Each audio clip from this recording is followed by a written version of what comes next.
Buenas tardes. Para llegar aquí, a Naucas Palma, con nuestro cerebro, con nuestras preguntas, con nuestras dudas, con nuestra creatividad, hemos recorrido un largo camino. Un camino que se inicia en el origen del universo, partículas fundamentales, átomos, moléculas, estructuras cósmicas, estrellas, discos protoplanetarios, planetas, atmósferas, aguas, rocas, moléculas, seres vivos, evolución, nosotros y toda la biodiversidad que nos rodea. Y si nos fijamos en la esquina inferior izquierda de la pantalla, vemos ya ese mundo lleno de moléculas. Eso lo podemos investigar en ciencia con una rama que se llama química prebiótica.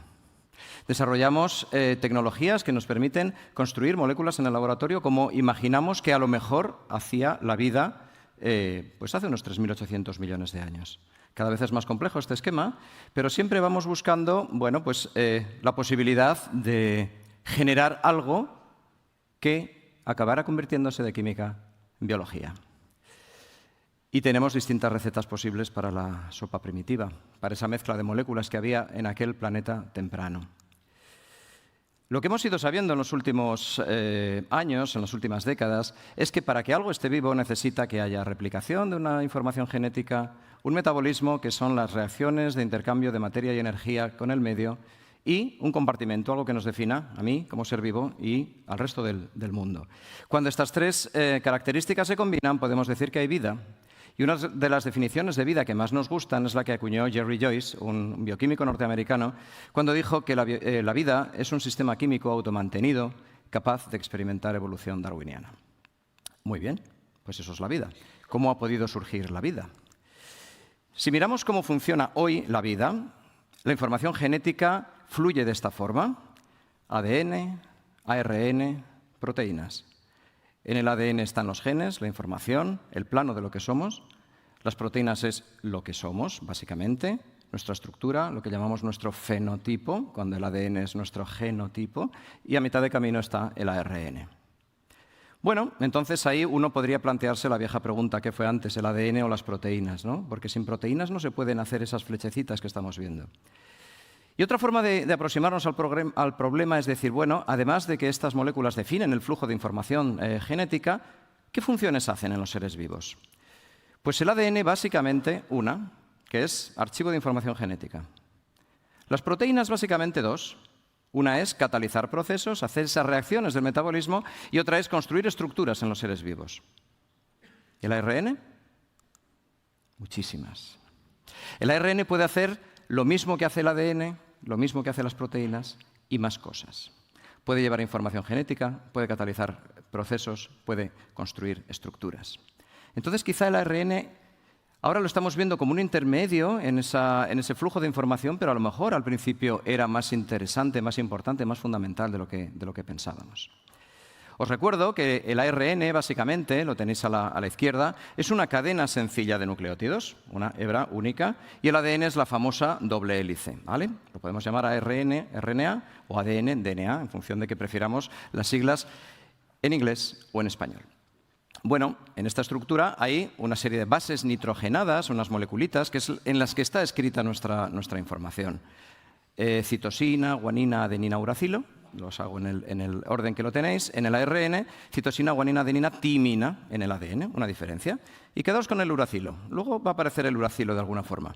En cualquier caso, en lugar de imaginar así el ARN y el ADN, quizá lo veis mejor así, ¿verdad? Está claro la diferencia entre banda sencilla y banda doble. A mí me gusta más la banda sencilla, no sé a vosotros.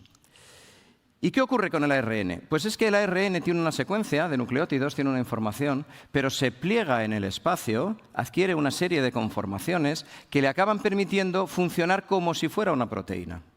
Tener sitios catalíticos para que los procesos se desarrollen y, por lo tanto, generar una química que nos ha traído hasta aquí también. Tiene genotipo y fenotipo en la misma molécula. Y aquí os pongo algunas moléculas bonitas de ARN, ¿vale? El ARN es bonito, además, ¿no? Aquí tenemos estructuras. Estas las tenéis en vuestro cuerpo. Estas son moléculas que están ayudando ahora mismo a que sigáis esta charla y a que estéis disfrutando de Naucas Palma. Entonces, decimos que el ARN tiene la particularidad de ser la única macromolécula conocida que puede funcionar como genotipo, os recuerdo la secuencia, y como fenotipo, la estructura y la función, ¿vale? Y, por tanto, permite que la evolución se manifieste a nivel molecular. Puede evolucionar el ARN en un entorno aislado, vamos a decirlo. En un entorno que no tenga virus ni células, el ARN lo podemos hacer evolucionar en los laboratorios y, de hecho, en el mío, por ejemplo, lo hacemos. Por lo tanto, si eso es cierto, podríamos pensar que quizá en el origen de la vida, en esa época de hace unos 3.800 millones de años, después de que ya se habían formado las moleculitas pequeñas que veíamos en la segunda diapositiva, pudo existir un mundo RNA o un mundo ARN como paso intermedio entre esas moléculas iniciales y los primeros seres vivos celulares, plenamente. Eso ya lo empezaron a pensar seres tan elegantes como estos, los padres de la estructura del ADN. Aquí tenéis a Francis Crick, a Alice Crick, Leslie Orgel y Jim Watson, que fundaron en Washington, los científicos no somos frikis, pero de vez en cuando hacemos cosas raras, The RNA Tie Club, ¿vale? Se juntaban ahí, hablaban sobre el origen de la vida, sobre los problemas de la biología molecular. Este es una de las tarjetas de ese PAF. Se reunían en un PAF, claro, eso siempre cataliza los procesos, como os podéis imaginar.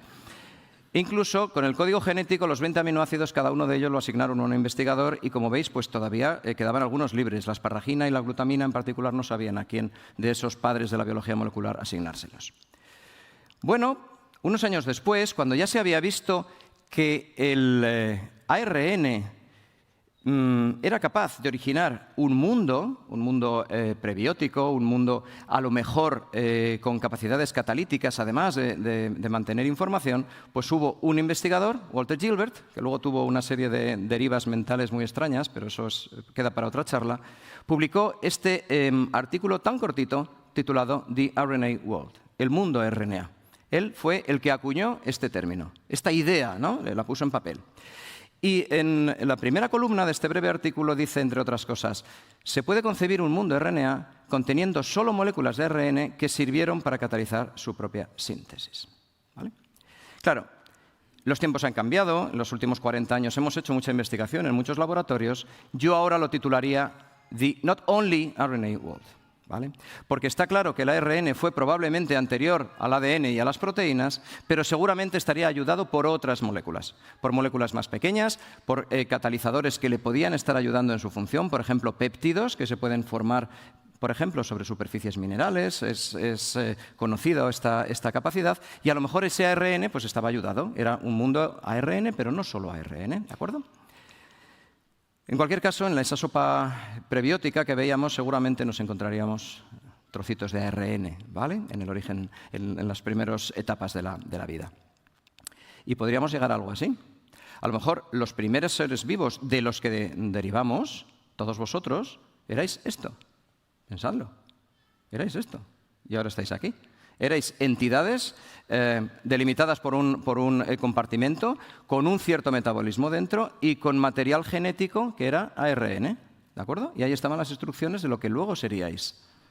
Si lo queréis ver de una forma un poquito más compleja, pues nos imaginamos cómo podíamos tener esa membrana, por ejemplo, con unos péptidos, una especie de carriles que facilitan el intercambio de materia y energía, cómo habría una molécula central, a lo mejor con ese genoma, y luego otra serie de moléculas, las que están marcadas en rojo son ARN y péptidos, que harían cositas en esas células anteriores a las primeras células con ADN, ¿vale? A lo mejor también erais algo parecido a esto. Y si esto es cierto, y pensamos que hay muchas pruebas a favor de que fuera cierto, no lo sabemos, es imposible saber qué ocurrió hace 3.800 millones de años. Lo primero que he puesto en esta idea, pues el I think, como ponía Charles Darwin en sus árboles filogenéticos, pues si todo esto es cierto, podemos imaginarnos que en el tronco común del árbol de la vida, el que va desde los orígenes más básicos de las primeras moléculas biológicas sencillas, las de la química prebiótica, hasta el ancestro de todos los seres vivos, al que llamamos Luca, pues en ese tronco común se debieron dar etapas en las cuales, en la primera de ellas, el ARN lo hacía todo, quizá, catalizar su propia replicación y demás catálisis. Luego el ARN concede a las proteínas el fenotipo, es decir, el ARN empieza a leerse de una forma por lo que hoy haría un ribosoma, pero de una forma más sencilla, los que os guste la biología molecular, y cada 3 nucleótidos de ARN forman o codifican un aminoácido, forman proteínas, y las proteínas son muy buenas haciendo funciones, y el ARN deriva las proteínas, las funciones biológicas. Él se queda como genotipo y las proteínas como fenotipo. Y luego se origina el ADN, probablemente una proteína se equivocó al replicar, estoy simplificando mucho, el ARN y retrotranscribió a ADN, y hoy en día estamos ya en un mundo ADN, ARN, proteínas. El ARN sería una especie de príncipe destronado, ¿no? Al principio lo era todo, pero ahora pues está a la mitad de ese flujo. Los virus con genoma de ARN aparecerían en esa etapa en la que todo era ARN, y los virus con genoma ADN pues más tarde, cuando ya teníamos células con ADN, y a partir de ahí no han dejado de acompañarnos. Y luego tendríamos ya la biodiversidad, es decir, tenemos un origen químico de la vida, un mundo ARN, unas células ya con ADN, el ancestro común y este anillo de la vida, ¿vale? Un anillo para representarlos a todos. Un anillo en el que estamos bacterias, arqueas y eucariotas, cuando todos éramos ARN. Va a hacer ya 3 años, los amigos de The Conversation me pidieron un artículo sobre el ARN, porque el ARN se estaba empezando a poner de moda. Claro, a muchos de nosotros nos llevaba fascinando el ARN muchos años, pero se estaba empezando a poner de moda. Y yo lo titulé con un poquito de ironía: el ARN está de moda desde hace 3.800 millones de años, porque ya estaba de moda en el origen de la vida, ¿de acuerdo?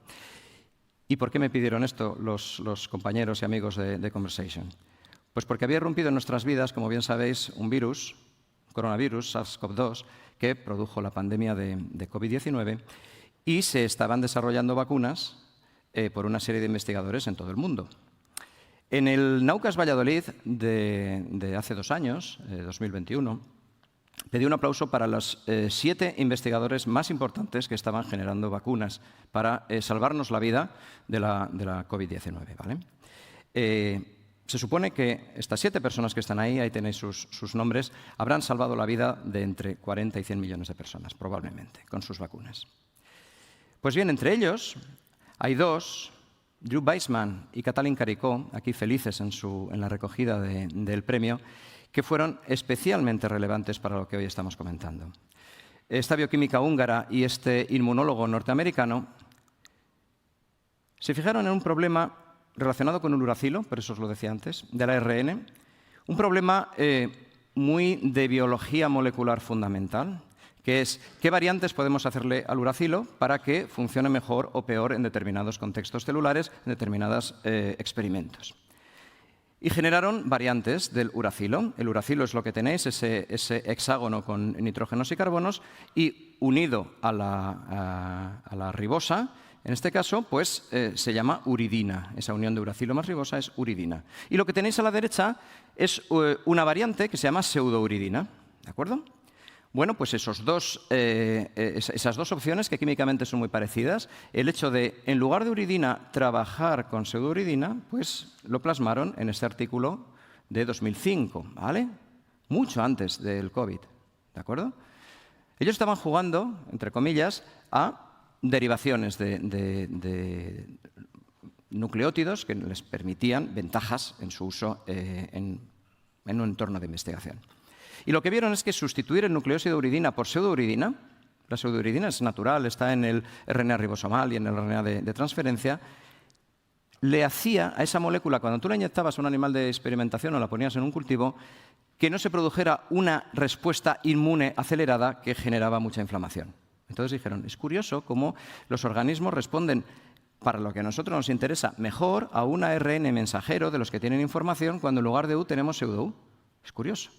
Y además, de esa forma se evitaba su degradación, duraba más tiempo. Estupendo. Hicieron muchos más experimentos. Este es otro muy interesante, este artículo de Karikó, Weissman y otros colaboradores, en los que dijeron, vamos a ser capaces de meter ese ARN ya modificado con pseudouridina dentro de una cubierta de lípidos. Y vamos a vehiculizarlo dentro de pacientes, a lo mejor, para poder llevar la información que nosotros queramos.